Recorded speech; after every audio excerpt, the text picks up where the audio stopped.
Quando é que a gente define isso, pessoal? É exatamente quando o potássio está acima de 5,5. Se você estiver diante de um paciente com potássio acima de 5,5, você está diante de um paciente com hipercalemia, certo? E a gravidade, pessoal, de uma hipercalemia, ela não se dá somente pelo tamanho dessa elevação do potássio. Um potássio de 7, um potássio de 8. Não é somente isso que define a gravidade de uma hipocalemia. O que define a gravidade de uma hipercalemia, pessoal, essencialmente é o quê? É a rapidez com que se elevou os níveis de potássio. Um paciente que tinha um potássio de 4 e que rapidamente ele subiu para 7, é um paciente que está em um risco muito maior do que um paciente que tem, por exemplo, um potássio de 7,5, mas ele já é um renal crônico que já convive há muito tempo com esses níveis de potássio elevado. Eu não estou tirando a gravidade dessa segunda situação, mas o que eu estou querendo que vocês entendam é o seguinte, que muito mais importante do que o número, o nível, a dosagem do potássio, é a rapidez com que esse potássio subiu. Isso acaba trazendo consequências bem mais graves, pessoal. E assim, vocês já sabem, né, como já entenderam a fisiologia, vocês já sabem que existem alguns mecanismos que combatem ativamente uma hipercalemia. Por exemplo, quando a gente tem uma subida rápida de potássio no nosso organismo, rapidamente aquela bomba sódio-potássio ATPase aumenta a sua atividade, jogando uma parte desse potássio para dentro das células, reduzindo, portanto, o potássio no meio extracelular. E isso já dá ali uma equilibrada.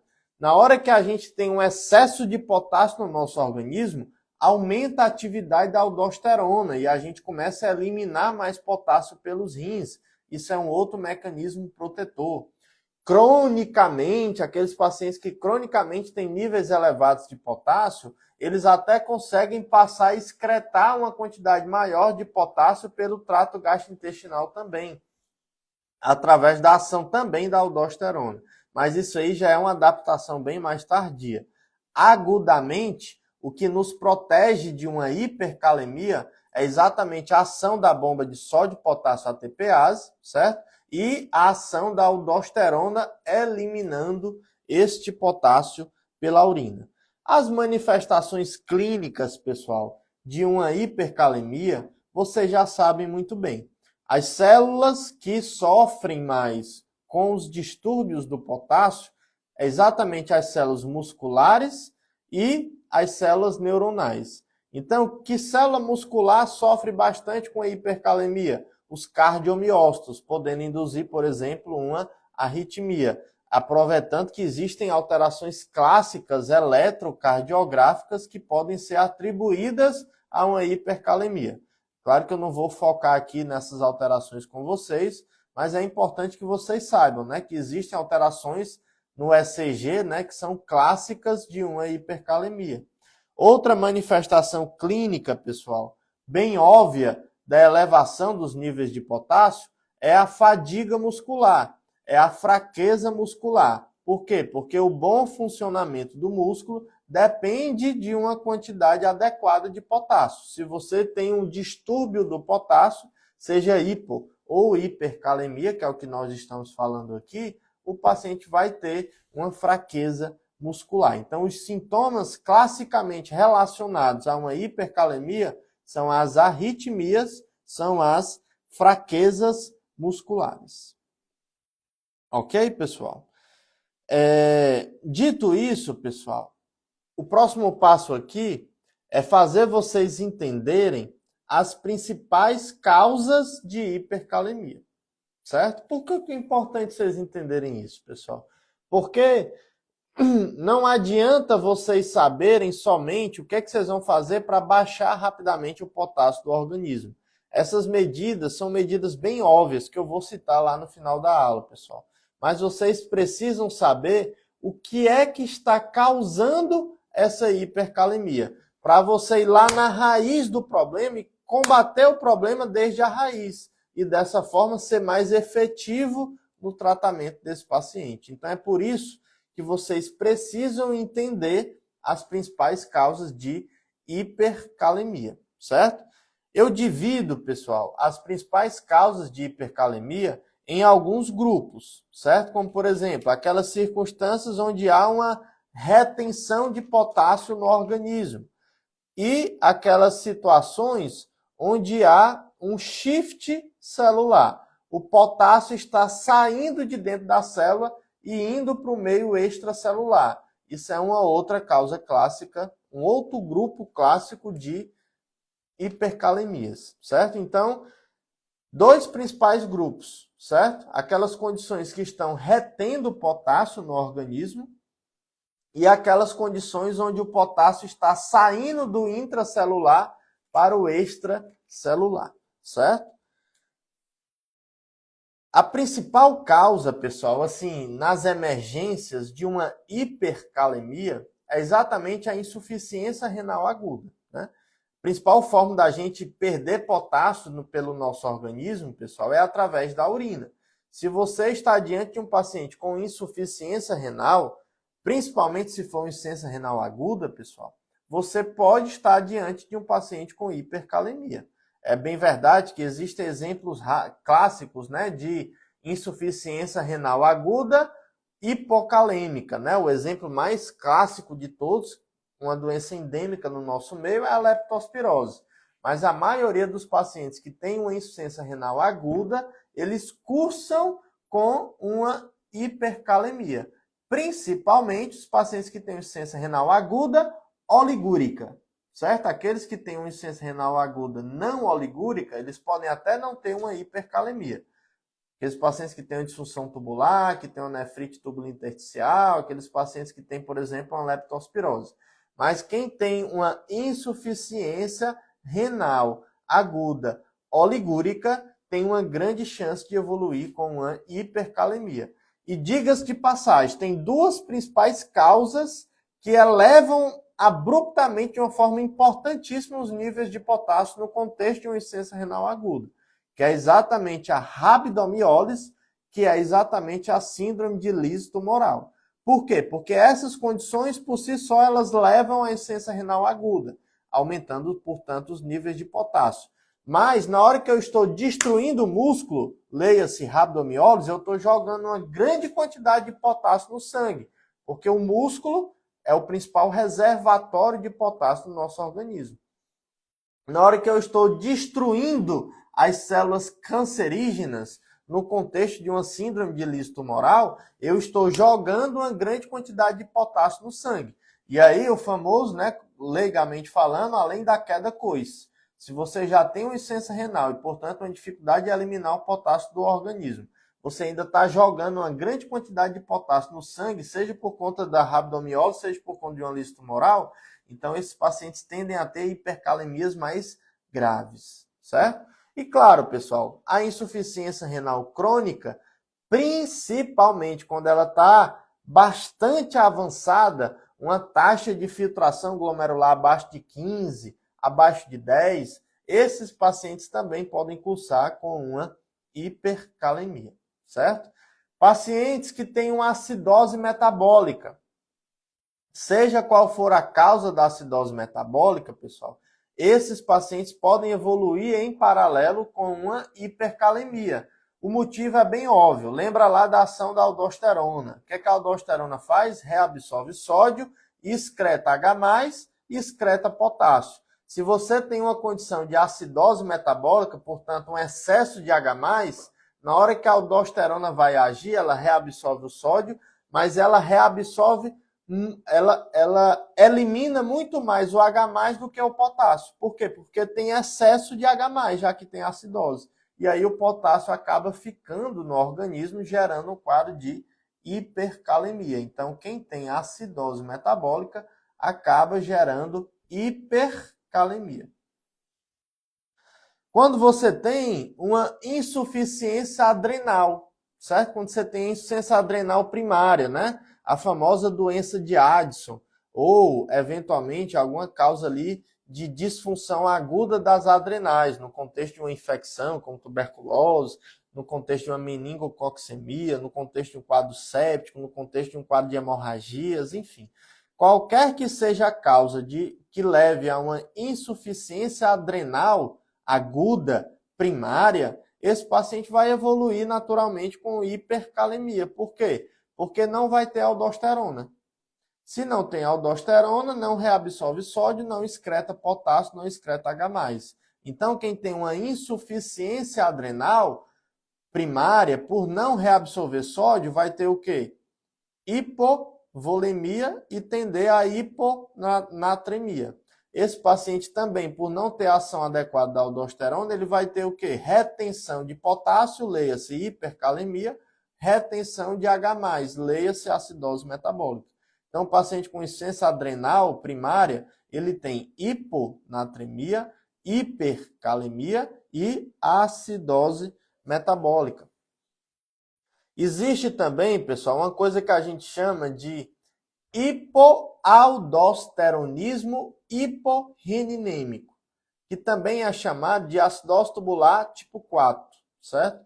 O que acontece? Existe uma condição, a patologia renal, muitas vezes relacionada ao diabetes, a causa mais comum disso é o diabetes, do hipoaldosteronismo hiporreninêmico, que diminui a produção da aldosterona, né? Se não tem aldosterona, não elimina potássio, então pode gerar hipercalemia. É exatamente por isso, pessoal, que os pacientes que têm diabetes, que evoluem com nefropatia diabética, diferente das outras causas de insuficiência renal crônica, aonde a hipercalemia só aparece nas fases extremamente avançadas da doença, na nefropatia, na doença renal crônica causada pelo diabetes, a hipercalemia ela surge de uma forma mais precoce, classicamente. Por quê? Por conta do tal do hipoaldosteronismo hiporreninêmico, certo? Também chamado de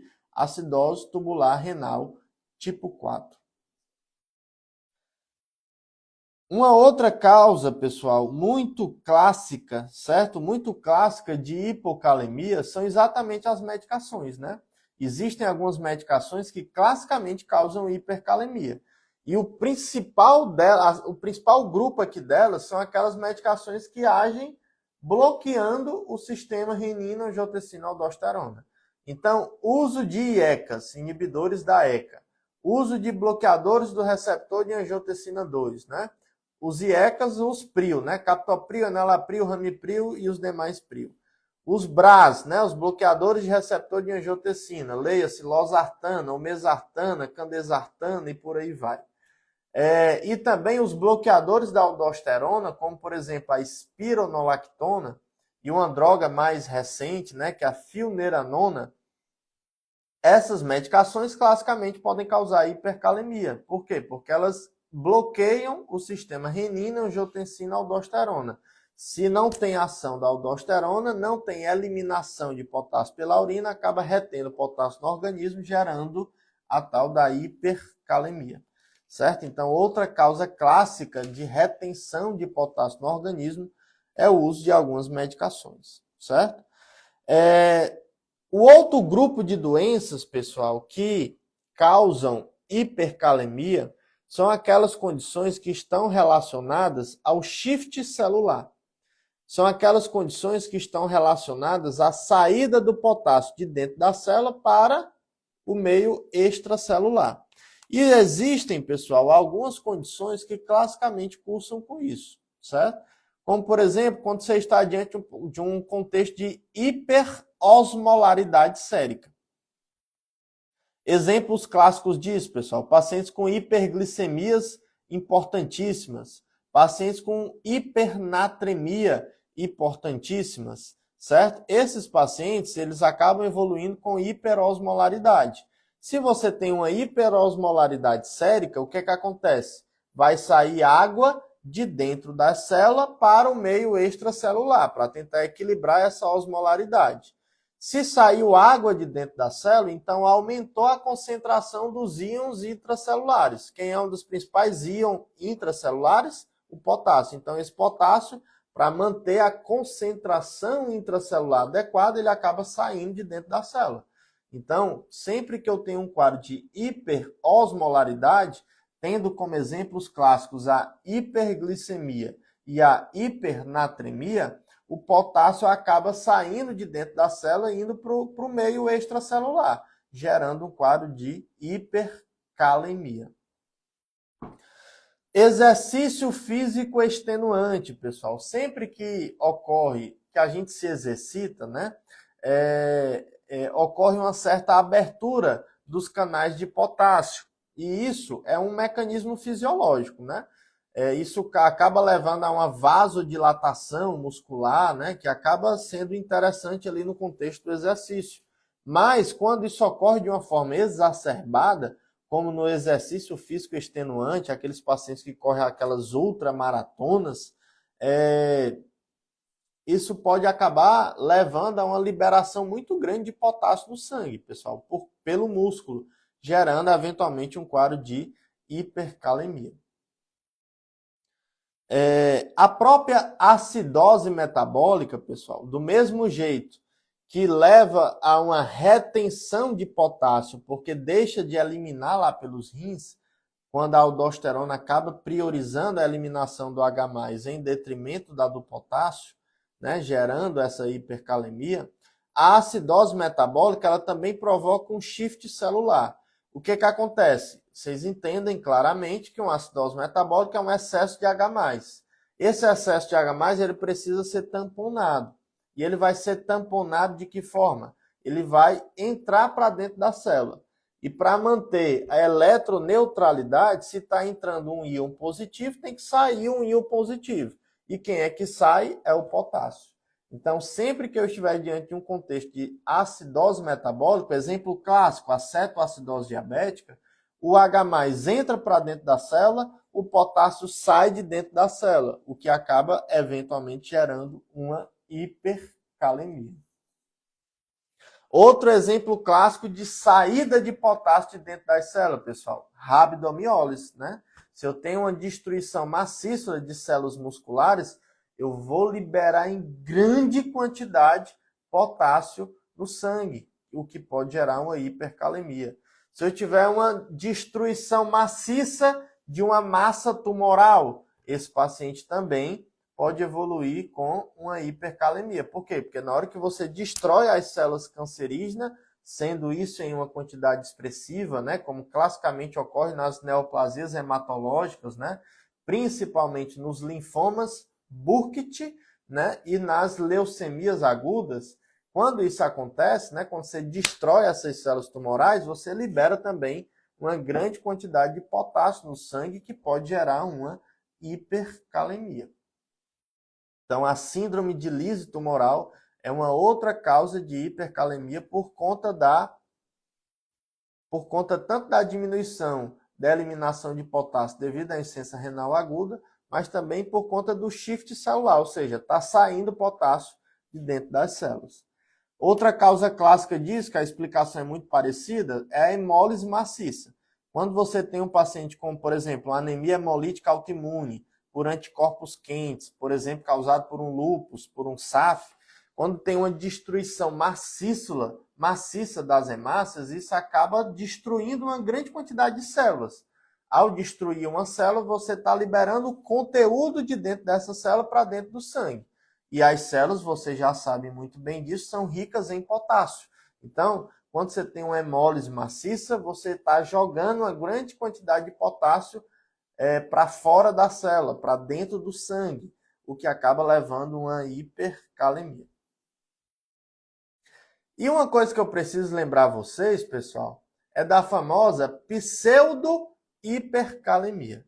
Como eu já vi isso, pessoal, e eu tenho a impressão, inclusive, que eu já salvei alguns pacientes que talvez iriam morrer por conta de uma reposição inadequada de potássio. Já aconteceu algumas vezes, né, de eu me deparar com essa situação. Um paciente que do nada aparece uma hipercalemia, sem uma justificativa clínica assim evidente, e aí a pessoa vai fazer o quê? Vai fazer as medidas para hipercalemia, para baixar o potássio do sangue. Só que, na verdade, essa hipercalemia seria uma falsa hipercalemia. a famosa pseudo-hipercalemia. O que acontece, pessoal? Muitas vezes, né, quando você coleta a amostra de sangue e esse sangue não é adequadamente processado, ele não é rapidamente analisado, ele demora para ser analisado, pode ocorrer hemólise naquela amostra de sangue que foi coletada. E quando se tem hemólise, você tem destruição de células. Se você tem destruição de células, você tem liberação de potássio. Então, muitas vezes, aquela hipercalemia não é uma hipercalemia verdadeira. Quando é que a gente suspeita disso, pessoal? Quando você olha clinicamente para o paciente, daí a importância de você conhecer as causas de hipercalemia e você não encontra uma justificativa óbvia do ponto de vista clínico para esse paciente ter hipercalemia. Então, você deve, no mínimo, se perguntar, será que eu não estou diante de uma hipercalemia falsa, de uma pseudo-hipercalemia? Para tirar a dúvida, pessoal, é super simples, é só pedir para coletar o sangue novamente e analisá-lo rapidamente. Isso evita que você tome uma medida que acha que vai ser salvadora, que é medicações que vão baixar o potássio no sangue, quando na verdade o potássio podia estar baixo, porque você está diante de uma pseudo-hipercalemia, e aí o paciente vai baixar ainda mais os níveis de potássio, e aí você vai induzir uma arritmia por conta de uma hipocalemia. Então, cuidado. Se você encontrar um paciente que do nada surgiu uma hipercalemia, e ele não tiver uma justificativa óbvia para isso, raciocine e se pergunte se eventualmente isso não é uma pseudo-hipercalemia. Ok?